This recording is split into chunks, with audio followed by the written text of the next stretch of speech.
Au cœur des grandes plaines de Tanzanie, là où le vent fait danser la poussière rouge et où les lions ne dorment que d'un œil, vivait un garçon nommé Enkai. Il n'était pas le plus fort, ni le plus grand, ni même le plus rapide. Mais il regardait les étoiles comme s'il comprenait leurs secrets.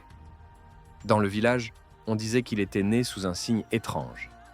Une nuit d'orage, alors que les collines tremblèrent sous les éclairs, sa mère mourut en le mettant au monde, et son père perdit la vue dans les heures qui suivirent. Depuis ce jour, les anciens disaient que le garçon portait quelque chose. Une lumière ou une malédiction, personne ne savait. Enkai grandit à l'ombre des traditions Masaï. Il observait plus qu'il ne parlait.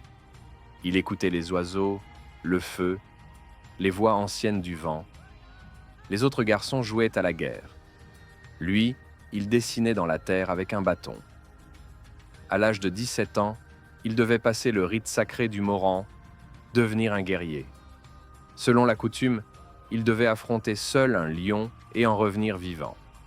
C'était l'honneur suprême, la fierté des pères, le chemin des braves. Mais la veille de la cérémonie, son père, un ancien guerrier respecté devenu aveugle, l'appela dans la hutte. Il posa sa main tremblante sur son épaule et dit d'une voix grave : « Tu n'es pas comme les autres, Enkai. Tu es né sous le signe du lion blanc. Le serment rouge coule dans ton sang. » Enkai écoutait sans comprendre. « Tu es destiné à protéger notre peuple d'un mal ancien, mais si tu acceptes ce destin, tu ne connaîtras ni paix ni amour. Tu seras mémoire et non héritier. » Cette nuit-là, Enkai ne dormit pas. Il fit un rêve étrange. Il se trouvait au bord du lac sacré, Nkarenai, là où seuls les anciens avaient droit de marcher. Une jeune fille aux cheveux rouges comme le feu lui apparut dans une brume légère. Elle murmura : « Tu ne dois pas devenir un guerrier. Tu dois devenir le dernier conteur. Celui qui garde les histoires que d'autres veulent enterrer. » Puis, elle disparut. Au matin, Enkai se leva avec le cœur lourd. Il prit sa lance, son collier de guerrier, et marcha vers les pierres du passage. Mais avant même qu'il ne commence l'épreuve, un rugissement terrifiant déchira l'horizon. Un messager arriva en courant. Le village voisin avait été attaqué. Un lion géant, aux yeux d'or, avait ravagé les cases, tué les bêtes, disparu dans la poussière sans laisser de traces, sauf des empreintes 2 fois plus grandes que la normale. Les anciens se réunirent en cercle. Ils observèrent Enkai, puis se regardèrent avec peur. « L'enfant du lion blanc a réveillé la bête, » dit l'un. « Il n'est pas notre sauveur.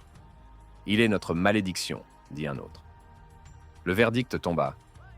Enkai fut banni, sans armes, sans eau, sans adieu. Alors qu'il quittait le village, son père aveugle le rejoignit une dernière fois.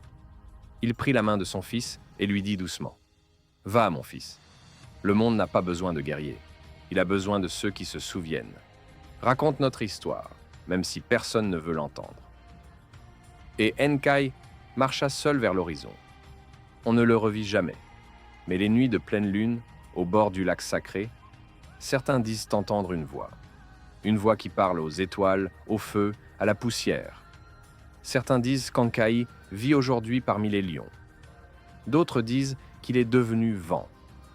Mais tous s'accordent sur une chose : il est devenu légende. Car il existe encore, au-delà des rivières et du temps, un garçon qui n'a jamais combattu, mais qui a tout raconté. Le serment du guerrier rouge ne s'éteindra jamais.